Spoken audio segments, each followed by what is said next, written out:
9 ঘন্টা Kathmandu two পোখরার journey কিভাবে survive করলাম সেটা নিয়ে থাকছি আজকের ভিডিও। এই যে সকাল সকাল গ্রাম্পি একটা ফেস নিয়ে ব্রেকফাস্ট করতে যাচ্ছি, মনে হয় আমার কেউ মাইরা ধরে উঠায় ব্রেকফাস্ট করতে নিয়ে যেতেছে। মানে দেশে থাকলে আমি জীবনেও এই জিনিসটা করতাম না, কিন্তু বিদেশে আইসি যখন তাহলে একটু ব্রেকফাস্ট করাই যায়, তাই না? ব্রেকফাস্টটা দেখে যদিও মনটা একটু ভালো হয়ে গেছে, বিকজ এই যে চিজ অমলেট দেখে আমার লোভ লেগে গেছে। আমি সাথে সাথে নিয়ে নিছি একটা, তারপরে একদম বাঙালির মতন যা যা আছে ওইখানে সবগুলা থেকে একটু একটু করে বুফে নিয়ে আমি ব্রেকফাস্ট টেবিলে এসে বসে পড়েছি।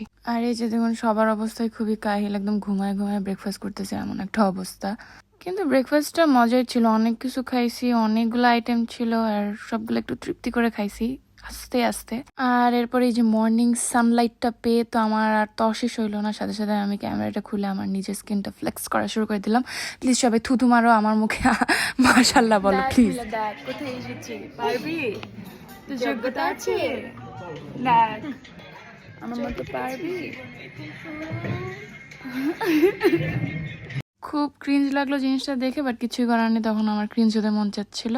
আর এই যে আমি এখানে get ready with me video করতেছি লিটারালি। তো এই যে সুন্দর এই বাঙালির শাড়িটা পরে কিছুক্ষণ নায়িকাদের মতন ঘোরাফেরা করলাম, খুব ঢং করলাম। এরপর অনেকগুলো ভিডিও ডান্স কভার করার পরে আমরা রুমে চলে আসলাম।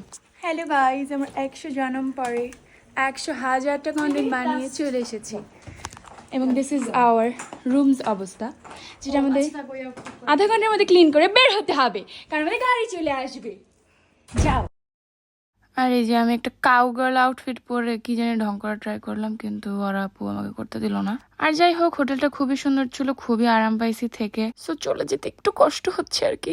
আর এই সুন্দর টেম্পলটাকে অনেক মিস করব, কারণ কোনো হোটেলে এরকম পার্সোনাল টেম্পল নাই আমি যতদূর জানি।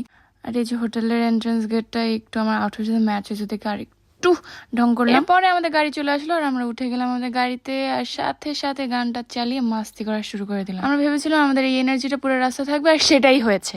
কি ভেবেছেন, কি বলবো, যে টায়ার্ড হয়ে যাবো? Nope, not possible for us. মানে জার্নিটা শুরু হইতে পারে নাই আর মাস্তি শুরু হয়ে গেছে। মাঝখানে আবার একটা জায়গায় থেমে আমরা 100টা চিপস কিনছি, আর ওই যে ভাইটাকে দেখলাম, সেই ভাইটা ছিল আমাদের পুরা ট্রিপে আমাদের গাইড।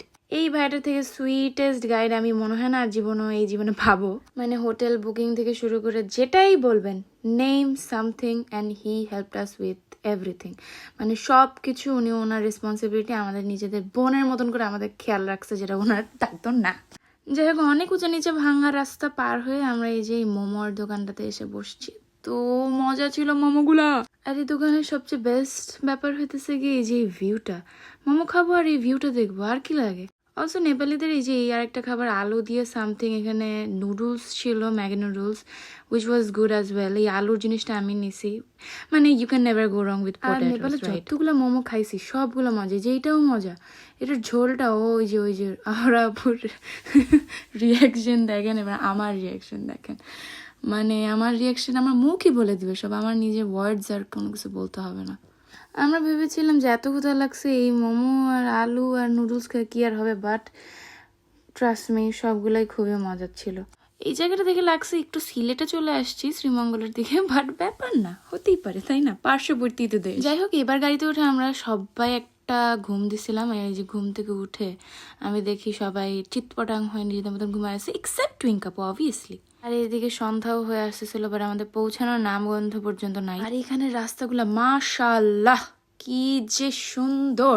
মানে আপনার যদি কখনো মনে হয় যে আপনার ভিতরে নারী ভুড়িগুলো একটু ওলট পালট করে দেখতে মন চায়, তাহলে অবশ্যই আপনি কাঠমান্ডু টু পোখরা বাসে যাবেন বা বাই রোড যাবেন। তারপর আমরা আবার একটা ব্রেকের জন্য একটা জায়গায় থামলাম, সেখানে গিয়ে আবার আমি আমার চাউমিনটা নিলাম, যেটা ওয়াজ টু গুড অ্যাকচুয়ালি, বাট একটু অয়েলি ছিল।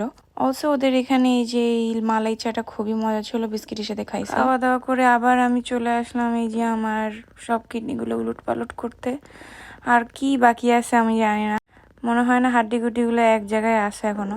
বাট আমরা পোখরা শহরে পৌঁছে গেছি, which is a good news, যেটা শুনে আমার খুব খুশি লাগছিল। বাট হোটেল যাওয়ার আগে উই ওয়ার সো হাংরি যে আমরা ডিনার হোটেলে যাওয়ার আগেই করে যাব কোথাও একটা থেকে।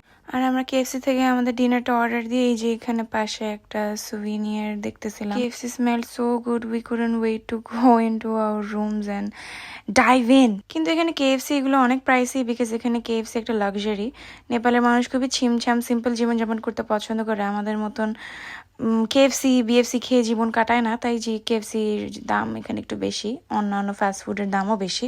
যাই হোক আমরা হোটেলে চলে আসছি এবং হোটেলে এসে ওয়েট করতেছে আমাদের লাগেজ নামাবে। ফাইনালি আমরা রুমে চলে এসেছি। এরপরে এত টায়ার্ড ছিলাম যে আমি আর কোনো ভিডিও করিনি, জাস্ট ফ্রেশ হয়ে আমি বিছনাটার মধ্যে শুয়ে গিয়েছি। So this was it, and ওই যে আমাদের swimming pool. Okay, so see you in day 3।